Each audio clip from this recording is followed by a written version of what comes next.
pido que tú bendigas, Señor Dios. Por lo cual yo te pido que tú guardes la integridad. Señor Jesús, yo reprendo en el nombre de Jesús toda acechanza del adversario y declaramos que la gloria del Señor se está posando sobre este lugar. En el nombre de Jesús he reprendido todo espíritu demoníaco, toda cosa que venga en contra de ti, Señor Dios, en contra de la adoración, es reprendida en el nombre de Jesús. Padre eterno, que tu Espíritu Santo, Señor, esté trayendo la bendición, esté trayendo la bendición del Padre, del Hijo y del Espíritu Santo sobre este lugar, Señor Jesús. Gracias, Padre eterno. Gracias, mi Dios. Gracias, Señor Jesús. Amén. Toma un momento tu lugar, hermano. Ya están las familias ahí. Dile a tu familia, hermano, hermana, nos vemos al ratito. Hoy vamos a escuchar la palabra del Señor. Amén. Por lo cual yo les invito, hermanos, que me pongan toda la atención del mundo, como a ningún orador, como a ningún predicador. Quiero que me la presten a mí. Amén. ¿Cuántos dicen amén? El tema se llama edificando un altar. Por ahí les puse dos versículos que ustedes ya explicaron. Amén. Que no se va a explicar porque ustedes iniciaron con el tema, que es el Deuteronomio capítulo 6, del versículo 4 al 7, y una vez más Deuteronomio, pero en este caso capítulo 11, del versículo del 18 al 20. Amén. Ese ya no se va a explicar. Estos versículos, hermanos, guárdenlos en su corazón. Vamos a pasar la primera hoja y dice: altar. Según el diccionario de Jerusalén, el altar es una estructura o un lugar elevado donde se ofrecían sacrificios o se quemaba incienso, como parte de la adoración al Dios verdadero o a otra deidad.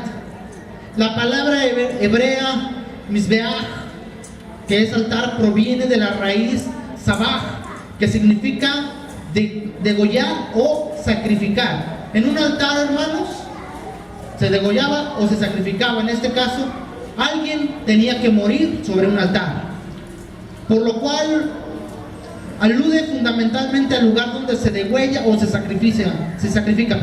Algo parecido ocurre en la palabra griega tzitzematoroin, que es altar, derivada de la raíz verbal tio, cuyo significado también es degollar o sacrificar. Ya sea en griego o en hebreo significa lo mismo. Ahora, en latín significa lugar alto o elevación. La primera vez que la palabra altar o se edificó un altar que menciona la Biblia es cuando Noé, cuando descendió del arca, puso una piedra, otra piedra, y edificó y puso ahí animales. Ahí está la cita bíblica, hermanos. Y yo te hago una pregunta: ¿cuándo, escuchen, cuándo se inventó un altar para predicar? ¿Cuándo? Nunca. Nunca se ha inventado, se hizo o se creó un altar para predicar. Jamás. Eso es antibíblico. Un altar se creó para ofrecer, para dar sacrificio, para venir y adorar al Rey. Amén. Que de repente nosotros ocupamos una parte alta para que los que llegamos a predicar pues nos vean un poco más, la voz alta. De hecho, Jesús utilizó como plataforma las embarcaciones, ¿lo recuerdan?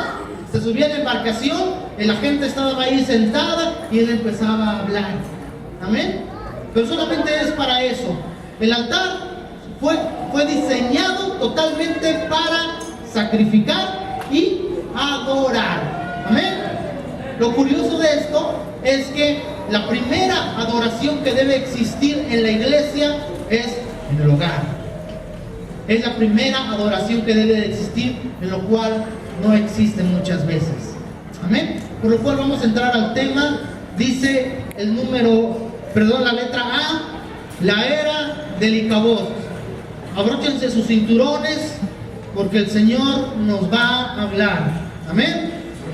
Digo porque a veces cuando, no sé, los que hemos tenido la experiencia de subir un avión, siempre dice abróchense sus cinturones porque va a haber turbulencia, o porque va a despegar, o porque va a descender, y no sé que se vayan a mover o patinar del asiento. Por lo cual el Señor hoy dice, abróchate tus cinturones porque el Señor te va a hablar. Amén. Letra A, la era del Icabod. Número 1 dice, el buen carácter de la familia del Cana y el mal carácter de la familia de Eli. Les quiero contar una historia así de manera rápida, por lo cual pónganme atención, mis hermanos. Dejen un momento sus hojas, ahorita continuamos con ellas. Quiero contarles una historia. Había un hombre de la línea, ¿saben de quién? De los levitas, llamado el Cana. Este hombre llevaba cada año, era una persona que llevaba cada año sacrificio al Señor, era un adorador. De hecho, la Biblia menciona que cada vez que él hacía el sacrificio en el templo, cuando él llevaba el sacrificio, él decía, le voy a hacer un sacrificio a Jehová de los ejércitos. Y en el antiguo hebreo, Jehová de los ejércitos quiere decir el Tsebaot, como el Señor de las huestes. ¿Saben por qué? Porque en aquel tiempo Israel estaba reducido en guerra, en hombres para la guerra en contra de las naciones. Y siempre Israel estaba como que temiendo sobre si un ataque por un lado, por el norte, por el sur. Y él era un adorador del altar. Él adoraba al Señor y decía, yo voy a adorar al Señor de las huestes, porque él sabía que él y Dios eran mayoría. Y iba y llevaba a su familia y adoraba. Pero había algo curioso de este hombre. Como siempre, uno piensa que por ahí uno tiene toda la bendición, pero siempre hay un pero en la vida de alguien. Y como en cada familia, en su familia había un problema. Y el problema de él, ¿sabe cuál era? Que tenía 2 esposas. Yo nada más me pregunto, ¿en qué mente se le ocurre tener 2 esposas, varones? ¿En qué mente? Imagínense, 2 suegras, 2 suegros, más cuñados, más cuñadas. De por sí yo me compro ropa tengo como 3 pantalones porque hay que mantener. Ahora imagínense con 2 esposas, cada 6 años. O no, me compro cada 4 años, cada mundial de fútbol. Imagínense nada más. Y a se le ocurrió tener 2 esposas. Abusados, hermanos, no, o sea que por ahí tengan otra suegra, se le agrega otra suegra, se le agrega otro suegro, se le agreguen más cuñados, se le agreguen más cuñadas. Miren, hermanas, está rasgando. Dice, sí es cierto. Sí es cierto, amén. Se voltean a ver disimuladamente, amén. Y bueno, y el Cana sí era. En aquel tiempo la poligamia, hermanos, no era muy bien vista por Dios, pero era permitida. La reducción del ejército, el problema con las naciones, había muchísima viuda en Israel, por lo cual el Señor permitía que algunos varones tomaran otra mujer para que no quedara desamparada. No había el seguro social, que podían quedar indemnizadas por toda la vida. No existía nada de eso. Por lo cual algunos varones que tenían la posibilidad de mantener a 2 esposas se juntaban a otra para que no quedara desamparada ni ella ni sus hijos. Pero aquí había algo curioso. El Cana nunca fue a la guerra. Este hombre se agarró a una segunda mujer solamente porque la primera tuvo un problema. Imagínense nada más. Ni siquiera estaba cumpliendo la palabra del Señor. Él agarró a una mujer. Les voy a decir por qué. Él se casó con una mujer muy hermosa llamada Ana. Pero había algo curioso. Ana no podía tener hijos, hermanos. Qué triste. Ana era estéril, tenía una esterilidad. Y este hombre, como los clásicos, ¿no? Hay veces que dicen, si no me das hay unos que hasta dicen, si no me das un varón, busco por otro lado. Y dice, y si no me da, y hay veces que no pueden tener hijos, dice, es que esta mujer no me da hijos, y se cambian de esposa, hermanos. Y tampoco pueden tener hijos. Y de repente se da cuenta que el problema no eran ellas, era él. Imagínense nada más. Y bueno, de repente el Cana, Ana no podía tener hijos, la amaba, pero él quería descendencia. Y de repente se casa con otra mujer llamada Penina, y esta mujer era una fuente, daba y daba hijos, le daba hijos al Cana. Y el Cana estaba feliz porque tenía hijos, pero a la vez estaba preocupado y triste porque la mujer que amaba a Ana no le podía dar hijos. Y en eso inicia un conflicto. Hubo un conflicto entre Ana y esta mujer llamada Penina. ¿Por qué? Porque Penina se sentía mayor que Ana por el hecho de que Dios le había bendecido con hijos. Y Ana se sentía inferior porque ella no podía, porque su vientre estaba cerrado, porque Dios no le había concedido la bendición de poder tener hijos, y estaba ella triste. Y a veces uno se pone a pensar, pues pobre Ana, ¿verdad? Aquella mujer la maltrata, la humilla, le dice la estéril, la que no puede tener hijos, la hace menos. Pero también entiendan a Penina. Penina fue la segunda.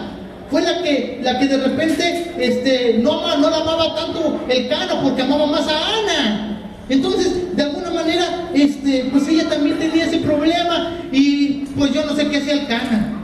Se peleaba una, se peleaba otra. Él se peleaba con una y se peleaba con otra, y era un conflicto el hogar.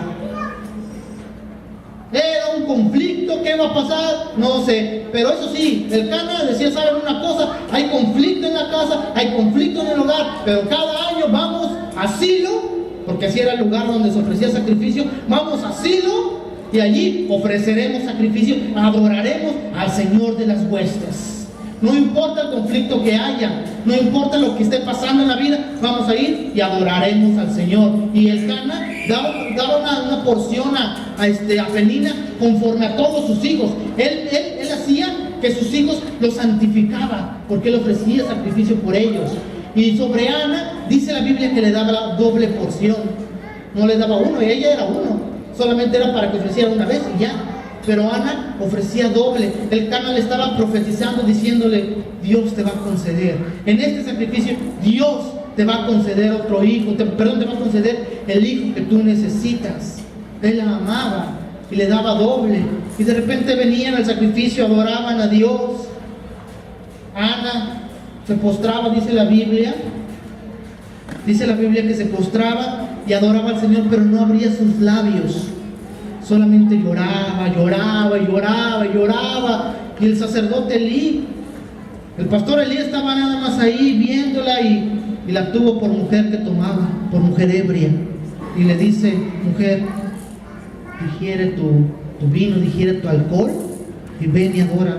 Y aquella mujer se levanta, mi Señor, no he bebido una gota de sidra, lo que tengo es un espíritu quebrantado, porque Dios no me ha concedido una petición. Y Elí le dice, ve a casa, porque el Señor se va a acordar de ti. Y de repente se fueron a su hogar, terminaron los sacrificios, se fueron al hogar.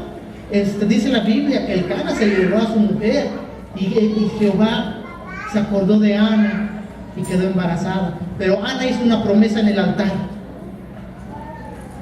Dice, si tú me das un hijo varón, yo lo voy a dedicar a ti. No pasará navaja sobre su cabeza, no tomará sidra, y será un siervo desde sus primeros años de vida. Y el Señor se acordó. El Señor se acuerda, hermanos. Yo me pregunto, varón, mujer, ¿has puesto en las manos de Dios a tus hijos? ¿Los has dedicado a Dios? Si has dicho, Señor, yo pongo en tus manos a este bebé, yo pongo en tus manos a este. Miren, hermanos, aunque sus hijos estén grandotes, aunque ustedes entren y estén en la cama y vean puros pelos ahí, está todo peludo el joven, ore por él, bendígalo en el nombre del Señor. Papá, voy a salir ahorita, voy a salir un rato, voy con mi novia al cine, a ver, ven para acá. Arrodíllate en el nombre del Señor, cuídalo. No es lo mismo pecar con bendición que pecar sin bendición, hermano. No es lo mismo. ¿Por qué? Porque cuando el muchacho quiere entrar en un momento así con la novia, se va a acordar que Dios lo bendijo, que su papá lo bendijo, y dice, no puedo hacer esto. Y habrá un tope, amén. Así es que bendígalo, aunque esté lleno de pelos, aunque salga una pierna por acá, otra pierna por allá, no alcance la cama. Bendígalo en el nombre del Señor. Amén. ¿Y saben una cosa? Queda embarazada Ana. Dice la Biblia que nada más lo destetó y lo llevó al templo. Destetar, ¿cuál era la función de destetar? Se puede interpretar de tres formas. La más lógica es que a partir de los 6 meses el bebé ya puede tomar fórmula en nuestra era, amén. Ya puede tomar la leche, ya no es exactamente de pecho. Pero muchos piensan que no era el destetar así. Unos piensan que el destetar era cuando el niño ya pudiera comer solo. Esa es una, que es entre los 3 y los 6 años. La otra interpretación de destetar es que el niño ya podía comer solo, ya podía vestirse solo, ya podía ir al baño solo, que estamos hablando de entre los 8 y los 10 años. Entonces estamos hablando que entre los 6 meses a los 10, en esa edad, no sé en cuál, llegó al templo. Ana lo fue y lo dejó, y fue una gran bendición, porque cualquiera que tiene 15 hijitos, pues lleva uno al templo, no pasa nada.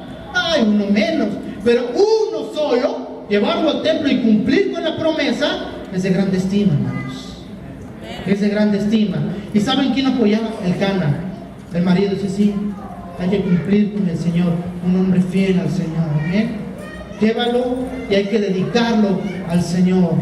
Pero ahora sí, hermanos, vamos a la Biblia, primer libro del profeta Samuel.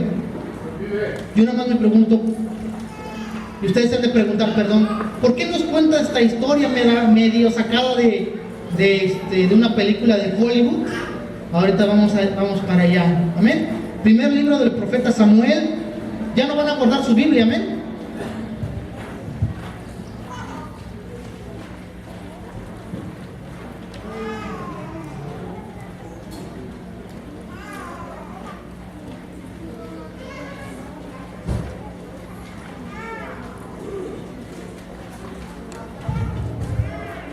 Primer libro del profeta Samuel, capítulo 2, versículo del 27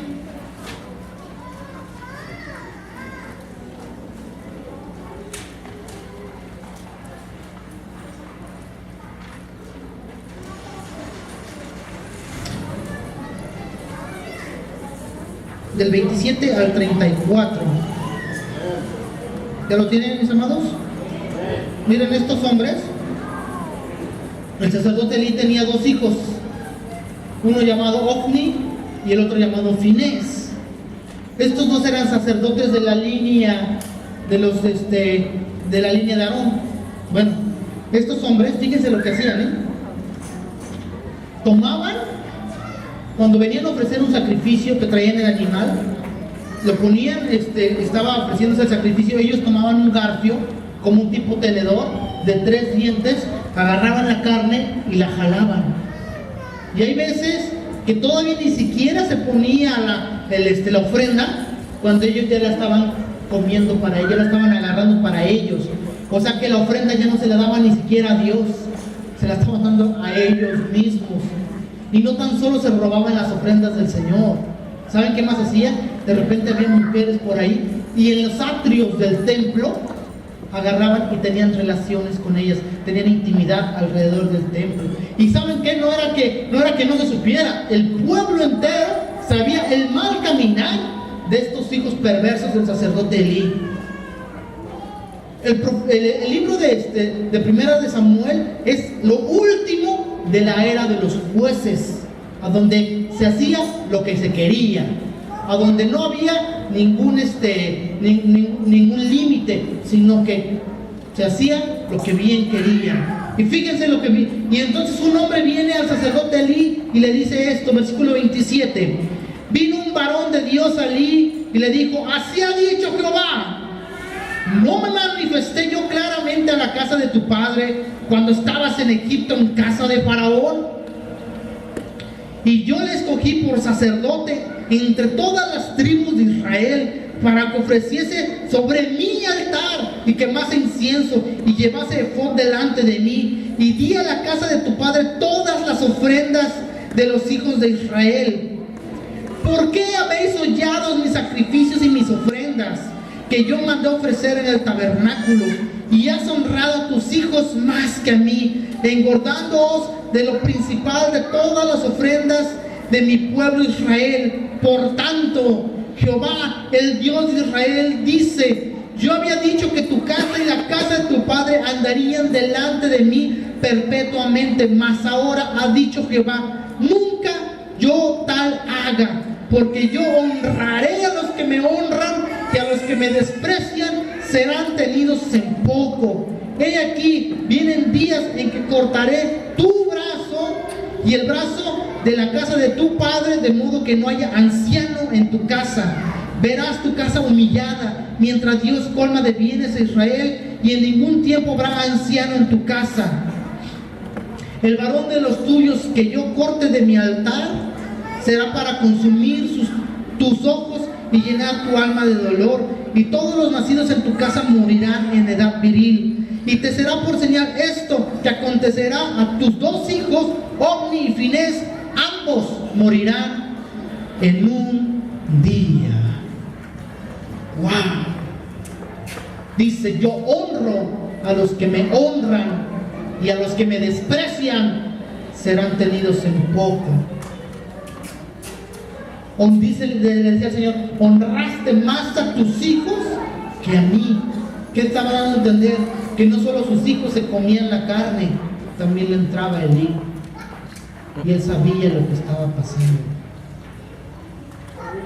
Qué cosa, qué diferencia, qué comparación entre la familia del Cana, que ofrecía sacrificio, y la familia de Elí, que ofrecía sacrificio, pero en pecado.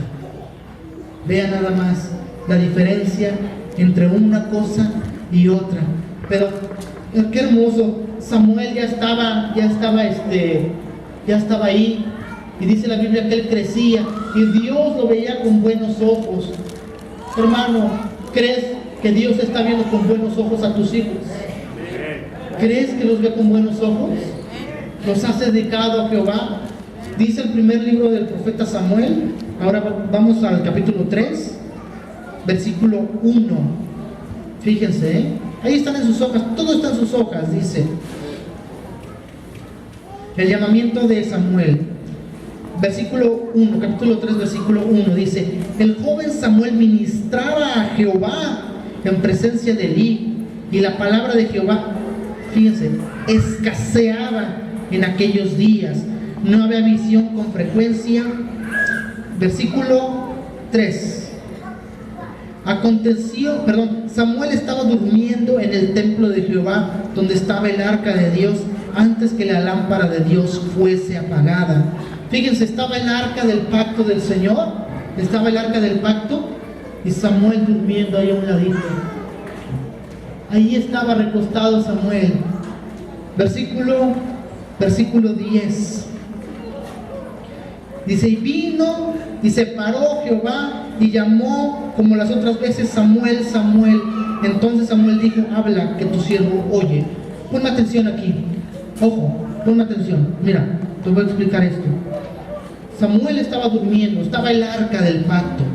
Él dormía ahí junto al arca, clamando porque no había revelación, porque los cielos se habían cerrado, porque los sacerdotes estaban pecando y Dios se alejaba de su pueblo, y estaba este jovencito orando delante de la presencia de Dios. Llegó la noche, se durmió. De repente viene la palabra del Señor y le dice: Samuel. Él escucha, él no había escuchado la voz de Dios nunca. Él escucha, abre sus ojos y corre a ver al sacerdote Elí, y le dice: ¿necesitas algo, sacerdote? Y dice: no, yo no te he hablado, ve y acuéstate. Ve, se volvió, se recostó junto al arca. De repente viene la presencia de Dios y le dice: Samuel. Y él corre una vez más. Así pasaron 3 veces. Pero quiero que pongas atención en el versículo 3. Dice, perdón, el versículo 10. Dice: y vino Jehová y se paró y llamó como las otras veces. En las anteriores veces el Señor no se había parado, pero en esta cuarta vez el Señor se le apareció. ¿Cómo? No sé cómo. Por ahí yo pregunté a un pastor y me dice posiblemente descendió en una nube, o posiblemente fue una parte de la gloria de Dios. No sabemos, pero se puso la gloria de Dios ahí. Y Samuel la vio y el Señor le dijo, Samuel. Samuel le habló 2 veces, como si Dios se deleitase en mencionar el nombre de Samuel. Samuel, como si Dios le gustase el estar hablando el nombre. Cuando Dios te habla, ¿tú crees que Dios se deleita de decir Juan? ¿Tú crees que Dios se deleita como se deleitó con Samuel? Y viene una última sentencia, hermanos. Versículo 11. Y Jehová dijo a Samuel, he aquí, yo haré una cosa en Israel, que quien oyere le reteñirán ambos oídos. Dice, quien escuche esto, los oídos les van a doler. 12. Aquel día yo cumpliré contra Elí todas las cosas que he dicho sobre su casa, desde el principio hasta el fin. Le mostraré que yo juzgaré su casa para siempre, por la iniquidad que él sabe, porque sus hijos han blasfemado a Dios y él no los ha estorbado. Por tanto, yo he jurado a la casa de Elí que la iniquidad, di conmigo iniquidad. Di conmigo iniquidad, despierta, hermano, di conmigo iniquidad. Por tanto, yo he jurado a la casa de Elí que la iniquidad de la casa de Elí no será expiada jamás, ni con sacrificios, ni con ofrendas. 15. Y Samuel estuvo acostado hasta la mañana, y abrió las puertas de la casa de Jehová, y Samuel temía en descubrir. Bien, 3 hermanos. 3 hermanos, vengan los que sean. Varones, vengan. Otro hermano. Hagan una fila así, hermano, por favor.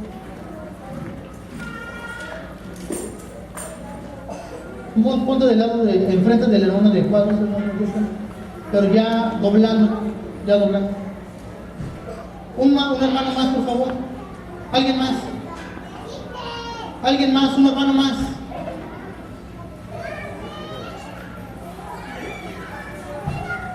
Póngase enfrente del hermano de Rosa, pero hermano, ya doblando hacia acá.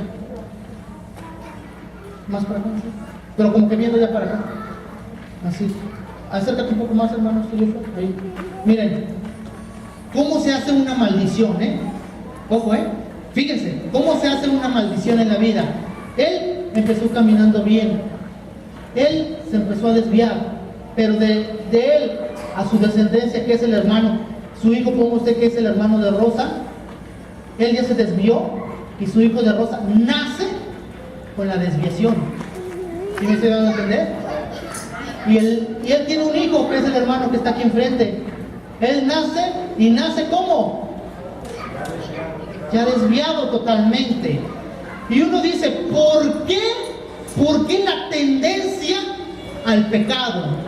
¿Por qué la tendencia a hacer lo malo? ¿Por qué la inclinación a pecar? ¿Por qué la inclinación hacia el lesbianismo? ¿Por qué la inclinación hacia el homosexualismo? ¿Por qué la inclinación a robar? ¿Por qué la inclinación al secuestro? ¿Por qué la inclinación a tener más de una mujer, que se llama adulterio? ¿Por qué la inclinación a fornicar? Porque él fornicó, él también fornicó y él también fornicó. ¿Por qué? Porque hay una iniquidad que va desviándose. ¿Sí me estoy dando a entender, hermanos? ¿Sí? Gloria a Dios. Pasen, mis hermanos.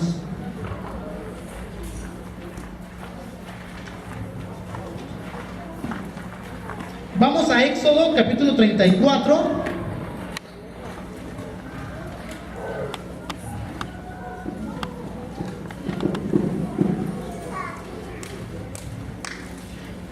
Versículo del 5 al 8. Yo le puse 7, pero es del 5 al 8.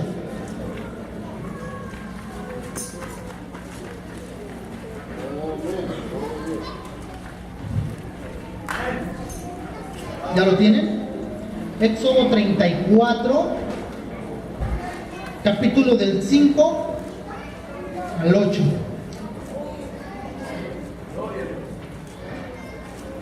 Yo los espero, mis hermanos. Tenemos todo el día y toda la noche. ¿Amén? Dice, 5 al 8. escucho que se enfrían todavía las Biblias, por lo cual yo me espero. Yo espero. 34, 5 al 8. Amén. Gloria a Dios. Dice, capítulo 34, versículo del 5 al 8 en Éxodo. Dice, y Jehová descendió en la nube y estuvo allí con él, proclamando el nombre de Jehová. Y pasando Jehová por delante de él, proclamó: Jehová, Jehová, fuerte, misericordioso y piadoso, tardo para la ira y grande en misericordia y verdad, que guarda misericordia a millares. Fíjense, que perdona iniquidad, la rebelión y el pecado, que de ningún modo tendrá por inocente al malvado, que visita la iniquidad de los padres sobre los hijos y sobre los hijos de los hijos hasta la tercera y cuarta generación. Entonces Moisés, apresurándose, bajó la cabeza hacia el suelo y adoró. Versículo 7 dice, que guarda misericordia a millares, que perdona la iniquidad, la rebelión y el pecado. Son tres cosas diferentes: la iniquidad, la rebelión y el pecado. Ojo, alguien empezó con la iniquidad, con lo cual se lo voy a ilustrar de esta forma. ¿Sí ven esta planta? ¿Amén? ¿Sí alcanzan a ver esta planta? ¿Sí? Bueno, supongamos que la iniquidad es la raíz, que el tallo es la rebelión, y si esa planta diera un fruto, el fruto es el pecado. Cuando uno viene y peca delante de Dios y le pide perdón a Dios, solamente corta el fruto, que es el pecado, pero la raíz de iniquidad, la desviación, continúa. No se ha retomado el camino de un camino derecho, sigue la desviación y sigue la tendencia a seguir pecando, porque el problema ya no es el pecado, viene una rebelión con ella, el problema es la raíz, que es la iniquidad, hermanos. Y eso estaba pasando con los hijos del sacerdote Elí. Se les había acabado la oportunidad, había iniquidad, por lo cual dice el Señor: ninguno morirá en edad adulta, todos morirán de una edad viril. ¿Qué es una edad viril? Es una edad fuerte, hermanos, que pasa de los 20 a los 40 años. Esa es la edad viril, la edad de la fortaleza. Se acabó, nadie va a llegar a viejito. ¿Por qué? Porque había una desviación, había una iniquidad. Ahora, la pregunta es, hermano, ¿dónde naciste tú? ¿Has orado por tus hijos por la iniquidad? ¿Has roto la iniquidad? ¿O quizá tú iniciaste la iniquidad? Quizá tú iniciaste el que a lo mejor engañaste a tu esposa. ¿Dónde está? ¿Hacia dónde nos lleva? ¿Han compuesto el camino derecho? ¿O solamente han quitado el pecado, pero la inclinación continúa hacia el mal? La raíz de la iniquidad. Era la mañana, hermanos, una mañana cualquiera. Escuchen, una mañana cualquiera. Salió Samuel, ya no era tan pequeño, ya tenía aproximadamente 20 años.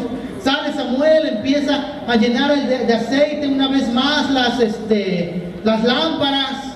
De repente abre las puertas del tabernáculo, continúa haciendo limpieza, escucha mucha gente afuera, mucha gente la escucha afuera y dice: bueno, a lo mejor el día de hoy iniciará temprano los sacrificios. El sacerdote Elí no ha llegado, los otros dos sacerdotes, Ofni y Finés, tampoco. Pero él continuó. De repente el murmullo se oye más cerca del templo. Sale Samuel y observa que vienen dos sacerdotes, Ofni y Finés, y vienen con el pueblo que les había dicho que andaban en iniquidad, venía con ellos. Y no tan solo venía el pueblo, venían ancianos del pueblo, Y no tan solo venían ancianos del pueblo, venían soldados del pueblo. Y Samuel se queda, ¿qué me habrá pasado? Y en eso llega Ofni y Finés, y Samuel pregunta, ¿qué pasa, Finés? Mi papá, no ha llegado aún. Se pasa, ¿pero qué está pasando? Ofni, ¿qué pasa? ¿Y aquí nos va a llegar, papá? No sé, ya tenía que estar aquí, pero ¿qué está pasando? ¿Por qué? ¿Por qué está todo el pueblo aquí? ¿Por qué hay soldados aquí? Y se pasan hasta dentro del templo y se platican entre ellos. Pues no está papá, ¿qué hacemos? No importa, así nos la llevamos. Y Samuel, ¿pero qué? ¿A qué viene? ¿Qué se van a llevar? Dice, nos vamos a llevar el arca. ¿Ah, el arca? ¿A dónde? Dice, a la batalla. Samuel, nos están acribillando. Han matado 4,000 de nuestros hombres en la fe. Y vamos a llevar el arca a la batalla para que nos dé la victoria ya. Y Samuel contesta, ¿pero qué tiene que ver el arca con que hayan matado a tantos? Ustedes saben que era un problema, ustedes, porque ustedes tenían ese problema delante de Dios. Y el arca no tiene nada que ver. Samuel, de todos modos la vamos a llevar. Finés, piénsalo. Piénsalo, Finés. No, Samuel. Además, Samuel, fíjate cómo estás vestido tú. Fíjate cómo estoy vestido yo. Yo tengo la ropa consagrada a Jehová. Tú no la tienes. Tu ropa te dice tu mamá. Yo tengo esto que es puro delante de Dios. ¿Quién es el sacerdote aquí? Son ustedes. Lo que querían hacer estos dos es lo mismo que hacían Moisés y Aarón en el desierto. Hacían el arca y ganaban batallas. Lo mismo querían hacer ellos. ¿Querían hacer ellos para qué? Para que el pueblo los honrara, ya que tenían una reputación de lo más horrible que pueden imaginarse. Y en eso dice, tú primero, lo agarran, la ponen sobre los hombros, ahora tú, no tú. 1, 2, 3, cargan el arca, salen del templo, la gente se empieza, ¡bravo, bravo! De repente llegan a Afec, el lugar donde había la batalla, había 2 campamentos, los filisteos y los de Israel. De repente el campamento de Israel se abre y da paso al arca de Dios, la ponen en medio y la gente salta. Por fin llegó la presencia de Dios. Y ellos pensaban que podían capturar la presencia de Dios en sus manos. Ellos pensaban que podían capturar la presencia de Dios en una caja. Una ocasión yo le tuve que decir a un joven, no salgas a la batalla si hay pecado en tu vida. Si tú decidiste bajarte los pantalones cuando no debías, hazte un favor, no toques lo santo. No salgas a la batalla a querer pelear así, en pecado. Porque ellos hacían eso. Y dice la Biblia que hasta tembló la tierra, hasta tembló, imagínense cómo habrá estado el estruendo. Nos decía ayer el pastor cómo se lamenta que haya música que solamente hace brincar a los jóvenes, pero no los hace adorar. Algo así decía, ¿no, pastor? Ayer. Así nos decía ayer el Señor a través del labio del pastor David. Que hay música para que a los jóvenes brinquen, pero no para que adoren, porque no adoran. Y de repente está ahí el arca, se sentían confiados, y los filisteos, los dioses poderosos de los hebreos, vieron lo que hicieron a los egipcios, vieron cómo los egipcios los masacraron en el desierto. Pero filisteos, sean hombres, sean valerosos y salgamos a la batalla, vamos a la batalla en contra de ellos. Y sí salieron a la batalla, y ¿saben qué pasó? Mataron, ya no 4,000, 30,000 hombres de Israel, y les robaron el arca.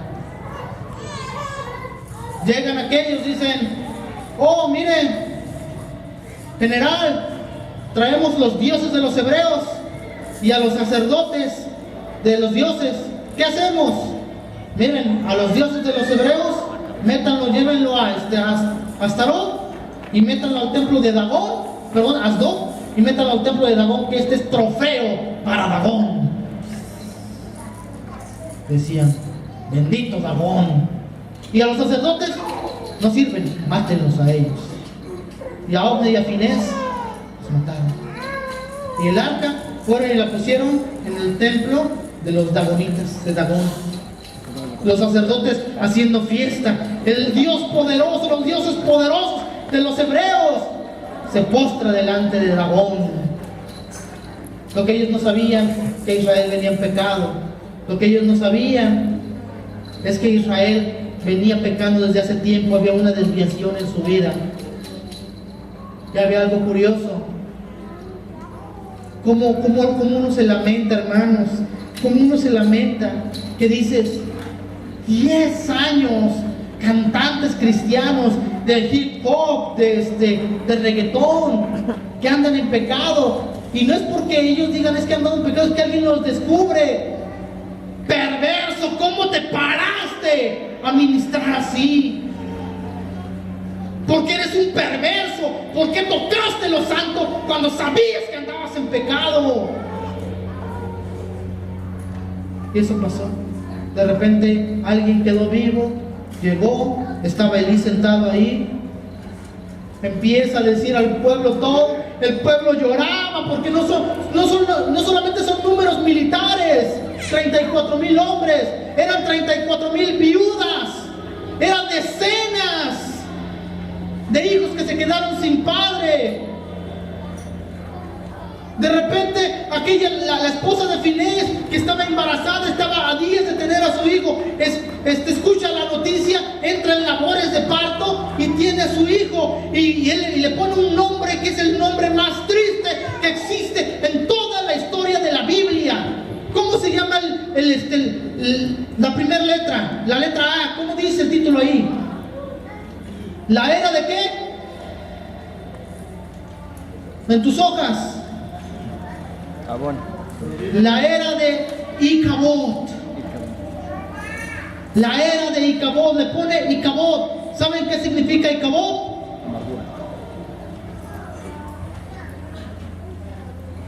Icabod significa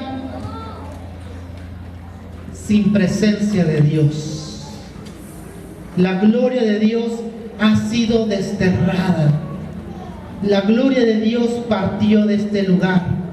Iglesia, amada iglesia del Señor, hay niños, hay jóvenes que han nacido en iglesias a donde la presencia de Dios ya no está, a donde la presencia de Dios ha partido desde hace años. Concilios enteros sin arca, sin presencia de Dios, única voz en la iglesia.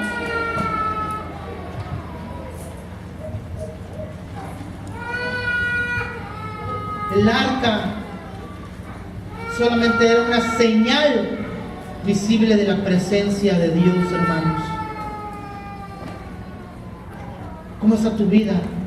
¿Hay altar en tu casa? ¿Hay presencia de Dios en tu hogar?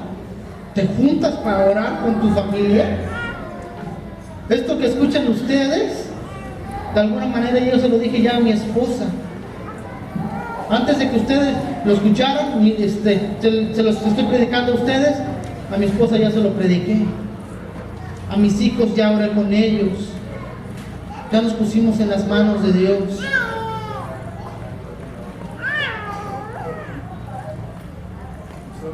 Y Cabot, sin presencia de Dios. Dice, cuando quiero que alguien busque y lea primer libro del profeta Samuel, capítulo 7, versículo 1 y 2. ¿Traen Biblia, mis amados hermanos? Ayúdenme.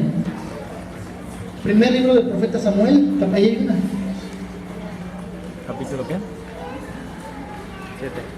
Yo sé que tocan muy bien, pero también hay que leer muy bien la Biblia. Capítulo 7, versículo 1 y 2. Del primer libro del profeta Samuel.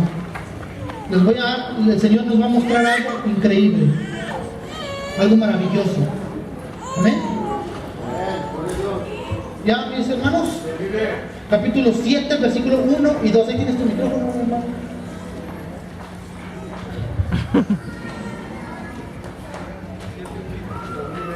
Sí. Vinieron los de Kirit Jeramí y llevaron el arca de Jehová, la pusieron en casa de Abinadab, situada en el collado, y santificaron a Eleazar su hijo para que guardase el arca de Jehová. Desde el día que llegó el arca a Kiriat Jearim, pasaron muchos días, 20 años, y toda la casa de Israel lamentaba el pos de Jehová. El arca a los filisteos les trajo problemas, Dice la Biblia que les salieron tumores en las partes íntimas, mejor conocidos como hemorroides. No podían, yo creo que caminar. Y el arca, entrégala, porque esto nos está trayendo muchos problemas. La ponen en una carreta, se la llevan, y solamente la tuvieron 7 meses. Su dios Dagón caía postrado delante del arca. Primero amaneció cercenado de los brazos. Agarran glue, agarran pegamento, le pegan los brazos otra vez, y al otro día amanece cercenado de la cabeza. Y dicen, no, este es el dios de los hebreos. Y luego vienen las hemorroides. Y dicen, no, ya entreguen eso, llévatela. Y llega a la casa de Abinadab. Y en la casa de Abinadab estuvo 20 años. Si nosotros leemos el capítulo 8, Israel empieza a pedir rey. Y Samuel ya tenía 60 años. Entonces estamos hablando, cuando se robaron el arca, él tenía 20. Después estuvo en la casa de Abinadab 20 años más, son 40 años. Y después llegó Saúl, rey de Israel, y duró 40 años en el poder. Ojo, escúchame lo que te voy a decir. Una generación dura 40 años. Entonces estamos hablando que 2 generaciones no conocieron la presencia de Dios. La generación de Samuel hasta Saúl, y el reinado de Saúl hasta David. 80 años, 2 generaciones que nunca clamaron y no conocieron la presencia de Dios. ¿Qué te parece eso? ¿Qué te parece que cuando uno peca y no se arrepiente, cuando hay iniquidad en la familia, cuando el diablo empieza a atacar ahí y había una desviación y uno no clama al Señor por misericordia? Ojo, generaciones de tu familia se van a perder, hermanos. Generaciones enteras, 80 años sin presencia de Dios. Iglesias sin presencia de Dios, hermano. ¿Qué te parece eso, mi hermano? Inciso B. Vamos a la tercera o cuarta hoja, no sé cuál sea. Dice B. El Icabod en la familia, la era de los estándares humanos.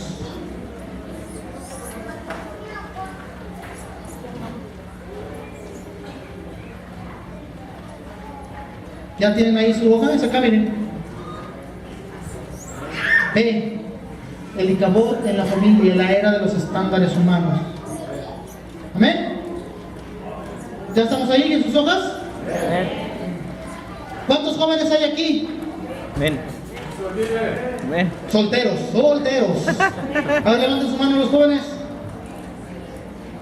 Y mi hermano, gracias.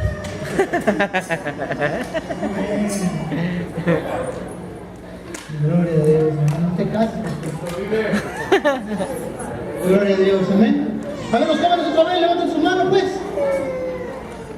Con ganas, digan, aquí estoy, pastor. Aquí estoy.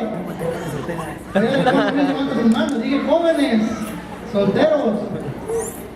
Amén. Así es que, a ver, jóvenes, pónganme atención. Yo no sé, yo le pregunté a mi esposa cuando veníamos, los que somos de aquí de Morelos, aquí en Morelos hay un periódico que se llama El Extra. Ese periódico lo evito. Sí lo llego a leer cuando digo, híjole, creo que fue un amigo, uno que fue mi compañero, lo llego a tomar, o a lo mejor por alguna noticia.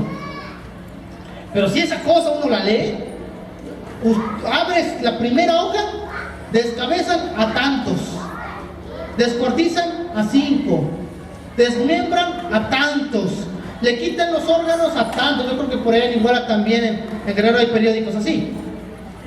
¿Y qué sientes, amado hermano? ¿Qué se siente cuando uno lee eso o observa eso? ¿Qué siente? ¿Qué sientes, hermano?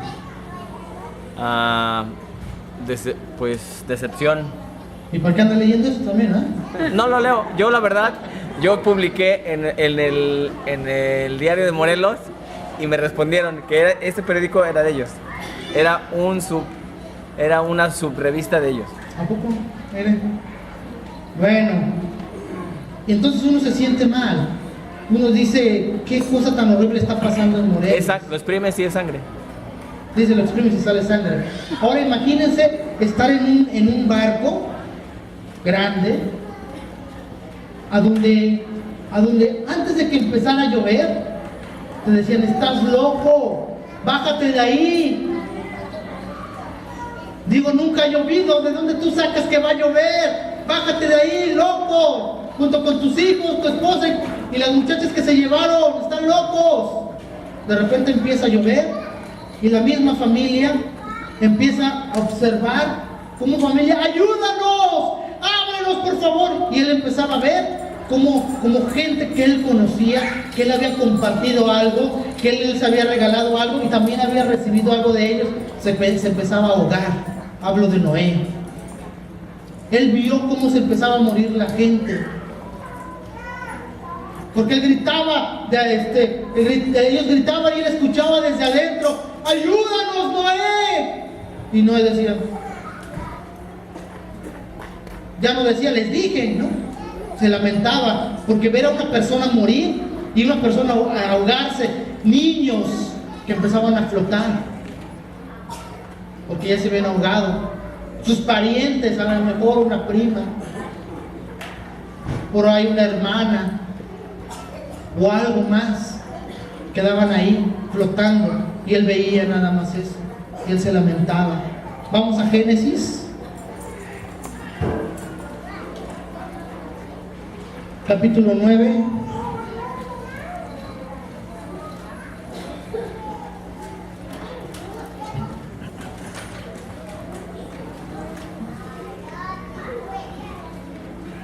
Capítulo 9, versículo 20.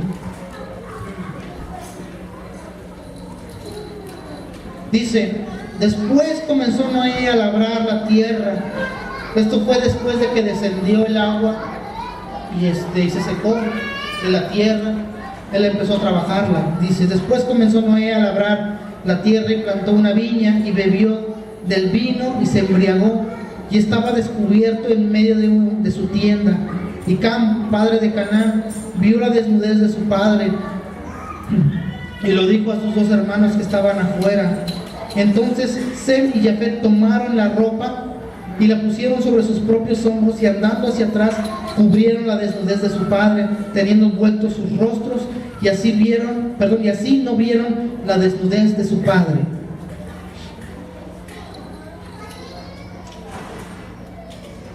Quizá Noé, no sé, cuando descendió el agua, que empezó a labrar la tierra, le venían recuerdos de su familia, recuerdos de cómo veía a los niños flotando en el agua, que habrá determinado en su corazón para que él bebiera, y no tan solo bebiera, dice que se emborrachara, que tuviera una embriaguez de tal forma que hasta la ropa se quitó.